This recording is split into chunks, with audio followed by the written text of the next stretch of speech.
j'aimerais d'abord remercier Monsieur l'ambassadeur, son Excellence l'ambassadeur et l'ambassade de Pologne en Tunisie, bien entendu, et également Solidarity Fund, qui a été notre partenaire sur ce projet, et l'Institut de la mémoire nationale polonaise, qui est également notre partenaire sur ce projet, et qui nous a permis d'offrir à différentes composantes de la société tunisienne, d'abord la société civile et les médias, et dans un deuxième temps les institutions publiques, les représentants de certaines institutions publiques, un échange d'expériences, une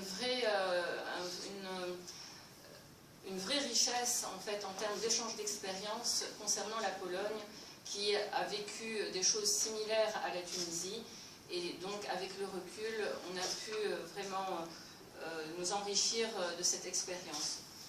Ce séminaire, comme il a déjà été dit, son sujet c'est la justice au temps des transformations, rôle des archives nationales et autres institutions publiques et organisations non gouvernementales dans l'établissement des faits et dans la façon de régler les comptes avec l'histoire.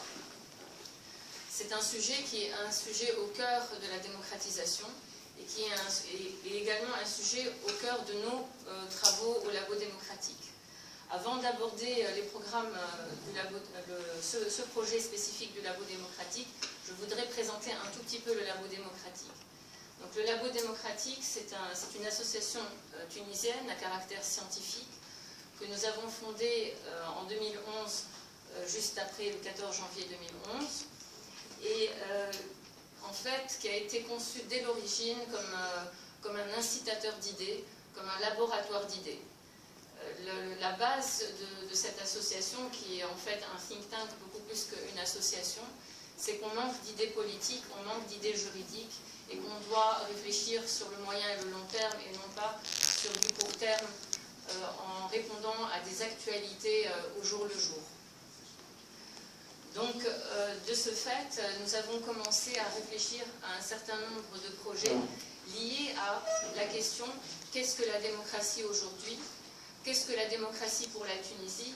Mais également, qu'est-ce que la démocratie en général ? Parce que si en Tunisie, nous n'avons jamais vécu de démocratie, et encore aujourd'hui, nous sommes en train de l'apprendre, même en Europe ou en Amérique du Nord, la démocratie parfois semble parfois en panne, est challengée par certaines contraintes, des défis, donc, et surtout depuis la crise financière de 2006-2008.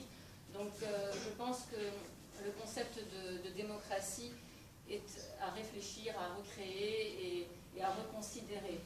Et quoi de mieux qu'un pays comme la Tunisie, qui est en lui-même un laboratoire pour réfléchir à cette démocratie de l'ère du XXIe siècle, avec une révolution numérique, avec des choses complètement différentes de ce qu'il y avait dans les années 80, 70, 60, etc. Donc le Labo démocratique explore le concept de démocratie en relation avec certains autres concepts.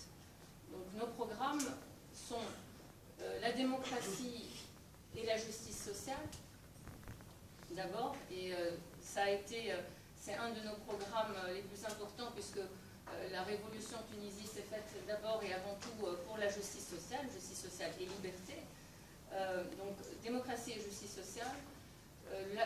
Le deuxième programme, c'est démocratie et nouvelles technologies de l'information et de la communication, parce que, en effet, cette révolution tunisienne, c'est une révolution de l'ère numérique. Ce n'est pas une révolution comparable aux autres révolutions de ce fait-là. Et troisième programme, c'est révolution et relations internationales. Pourquoi? Parce qu'en Tunisie, comme dans le monde arabe en général, nous avons, je pense, ces dernières années, perdu un tout petit peu la place qui était la nôtre avant, de rôle majeur en fait dans les relations internationales. La Tunisie a eu un rôle pendant longtemps, donc même en tant que petit pays, pourquoi pas reconsidérer cela, réfléchir sur ces questions-là, réfléchir à l'aspect régional aussi de la Tunisie, en tant que moteur régional.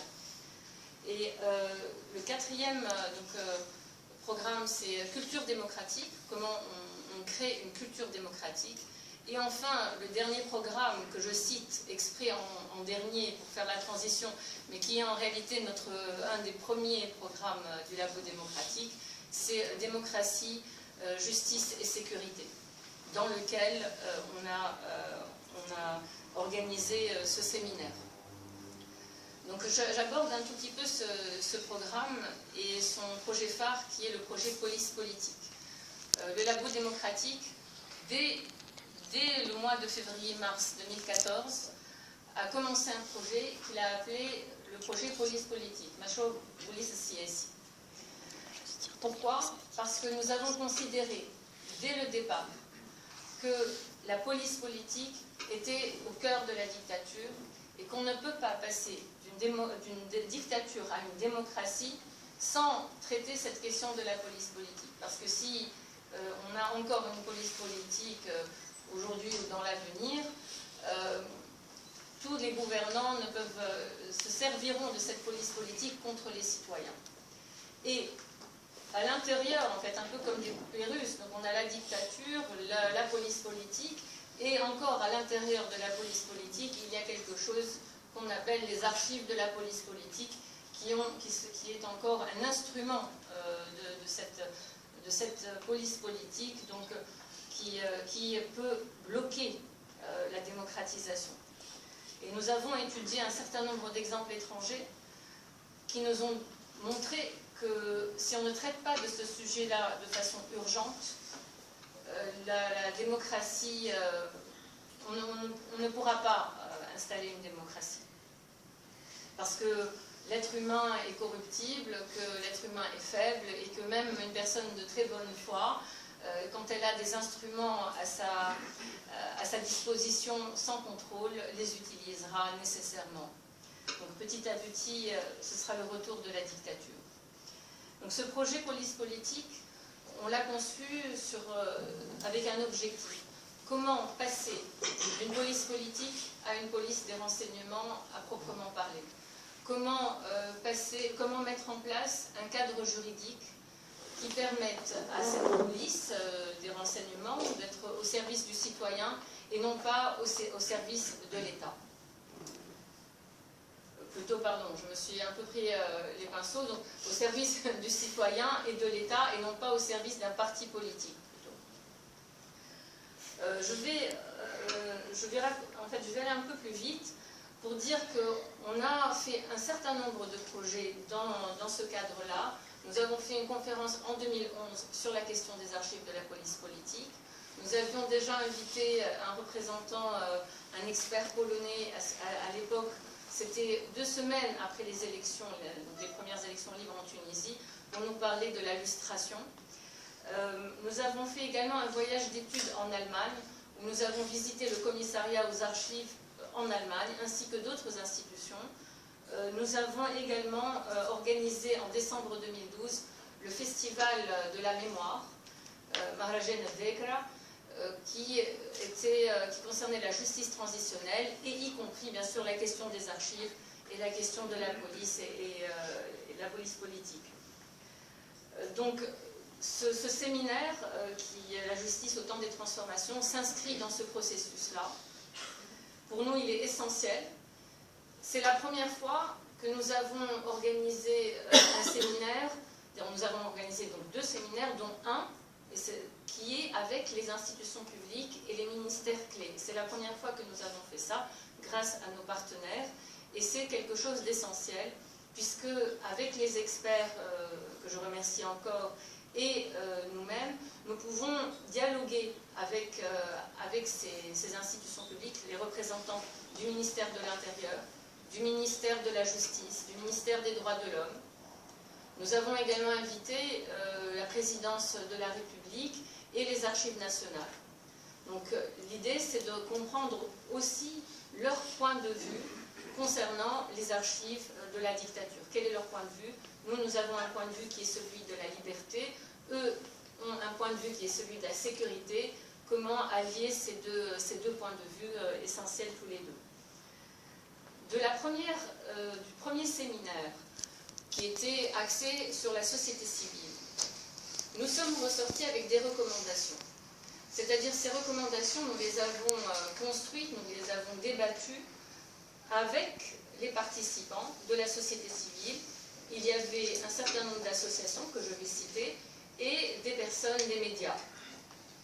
Donc les associations présentes lors de ce débat, je les cite par ordre alphabétique pour ne pas privilégier l'un sur l'autre, c'est l'Association internationale de soutien aux prisonniers politiques, l'Association Foncier, l'Association tunisienne de lutte contre la torture, le Centre de Tunis pour la justice transitionnelle, le Centre Kawekibi pour la transition démocratique, la Coordination nationale de la justice transitionnelle, iWatch, Justice et réhabilitation, Liberté et équité, et le réseau tunisien de la justice transitionnelle, et bien entendu, nous-mêmes, le Labo démocratique.